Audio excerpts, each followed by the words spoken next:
Hello, it's Peter again.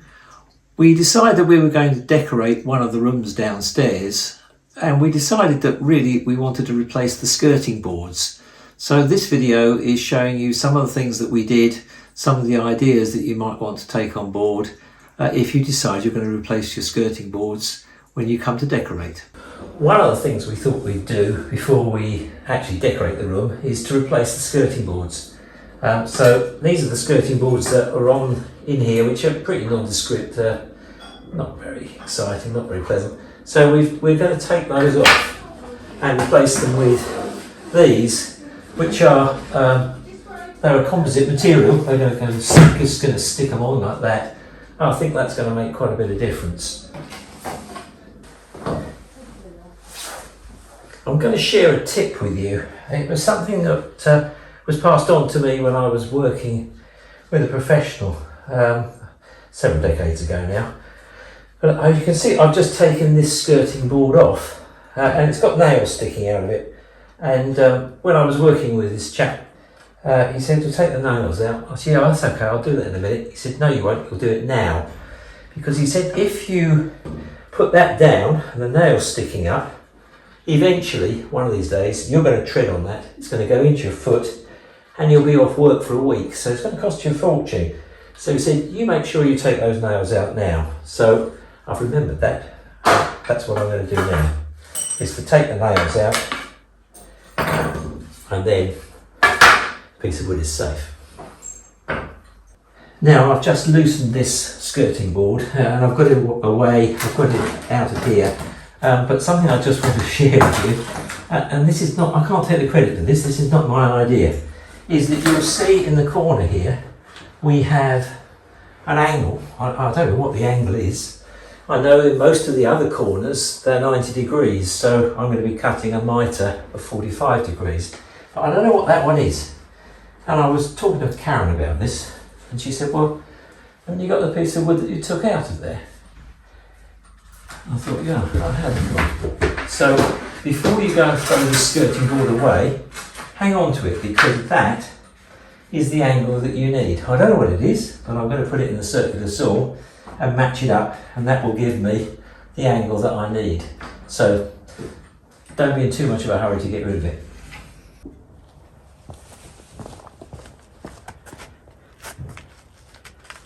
So here's the piece of board, skirting board that I took off, and the angle is not quite 90 degrees there, so I'm going to just move this, and I've just done that to make sure that this blade is at the same angle as that piece of wood, as near as I can be. I think that's not too far off. So having measured this one, I'm now going to the new one. I'm now going to try and cut it at that angle.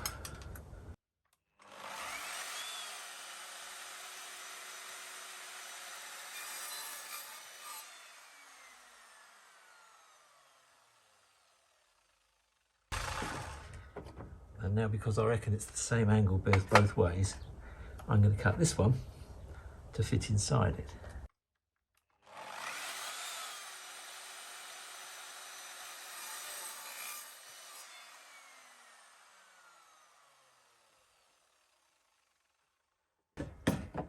And now I'm hoping that the angle that I've now cut it at, which is slightly different from the 45 degree angle, and certainly it's not straight, that's going to give me the right angle for inside the room. We'll go and see how we get on. When you take the skirting boards off, if you're anything like me, you're going to do a little bit of damage to the plasterboard and to the plaster itself. And you can see here I've got a fairly big hole that has been produced here. Couldn't do much about it.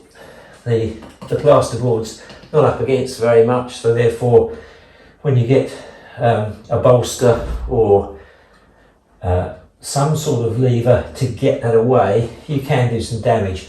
And over here I've got quite a lot of plaster has fallen off.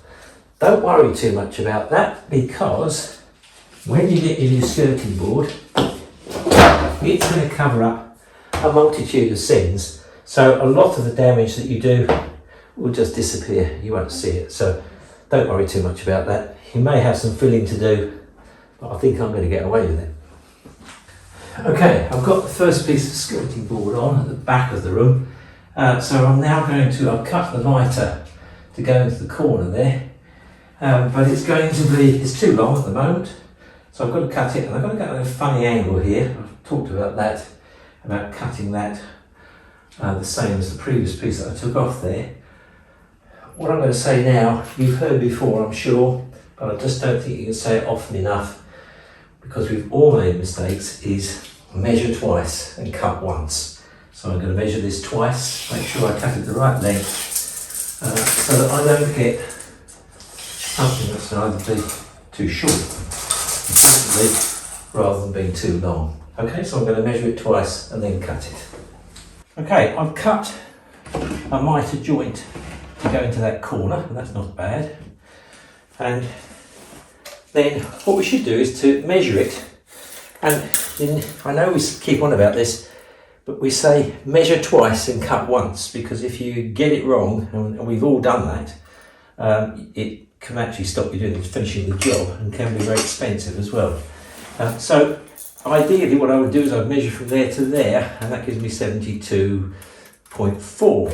However, now I've got it in there, it actually makes some sense, because I know exactly where it's going to come to. So rather than taking a risk and getting the measurement wrong, I'm going to mark it there, and I'm also going to mark the direction of the angle that I want it to come out at, because it's very easy to cut it on the wrong way. So we're going to go and give that a go, cut that and see how we're getting on. Okay, we're going to butt these skirting boards together at a 90-degree angle in the corners. And to do that, I'm going to cut a 45-degree angle. You can butt them against each other, but I wanted to actually sort of get them to sit together. I've tried various things, and I think personally something like a saw like this is the way to go. So we do this very simply on this by turning over so that the blade is then at a 45-degree angle. Because it's a fairly solid piece of kit, it means it's not going to move much. So I'm now going to cut, and I want these to sit together, so you need to make sure you get the angle in the right place. I'll stop talking a moment, and I'm going to cut a 45-degree angle on this piece of wood. Make sure it's square, make sure you get it absolutely level, because otherwise it's not going to fit together.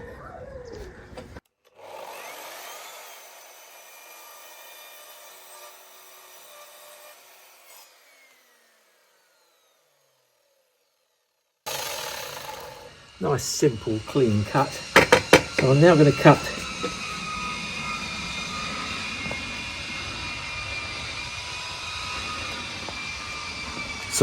cut the other piece to fit against it.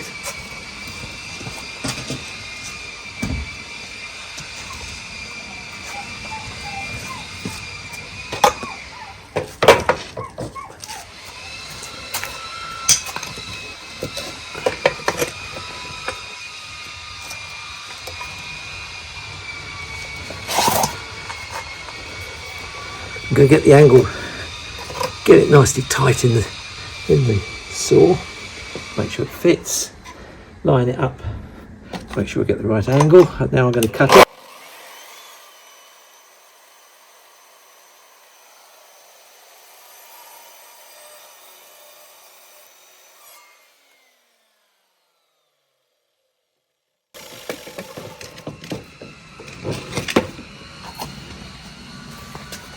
So if we look at the two cut edges that we've got, we can now see that those will fit together nice and tight as a 90-degree angle, and we can just finish it off with some caulking, which I'll show you when we actually get to that point. Okay, we're going to fit this last piece of skirting board in now. I've cut it to size, it's ready to go in there, and I think personally, we call me lazy if you like, but I reckon nowadays that this glue that we've got, it comes under various different names, but I think this is so good that I'm not going to try and nail it. It's much quicker not to stick nails through it because you haven't got to repair them, make good. And I'm just going to put some glue on this. Make sure that you put some onto the cut edges because that's what's they're going to stick to each other that way. I'm going to put some on here.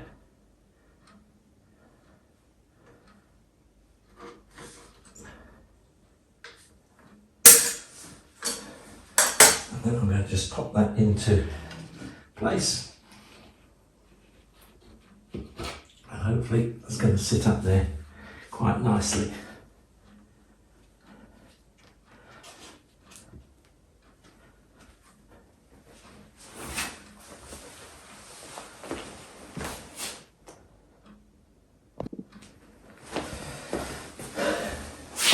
Now you'll notice that there are gaps here. I used to get really worried about this and think that I just wasn't doing a good enough job, and that's possibly true. You might be better at it than me and you can actually get those to sit together. But I learned a long time ago that walls are not level, they're not straight, and therefore it's an approximation as much as anything else.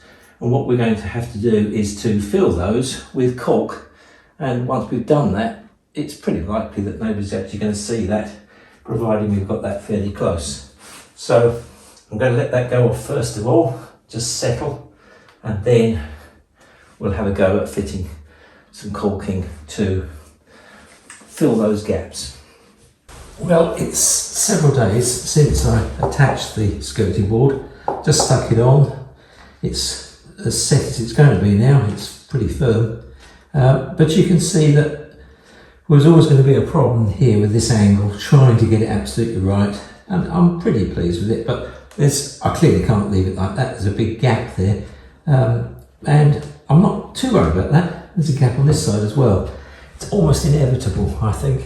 So what I'm going to do is to use something called caulk, which is just basically a decorator's filler. Doesn't take very long to put it in, and they reckon it's ready to paint in an hour. You don't have to sand it down, you just have to smooth it off. So I'm going to use it in the angle there, and amazing, you just won't see it once it's been done, because we don't look at the skirting boards too closely, but it'll be enough to cover it in. So just going to smooth that in, push that into the gap. I'm going to paint over it in a while.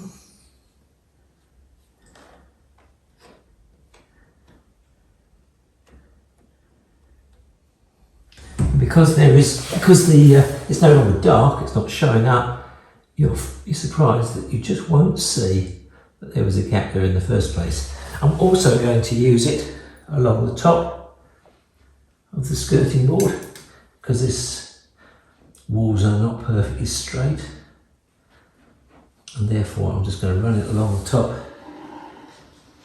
and fill in that gap. And you can either use a crafting knife or a spreader, or you could be lazy like me and just use your finger, which tends to absorb all the spaces. Needs a little bit more in there.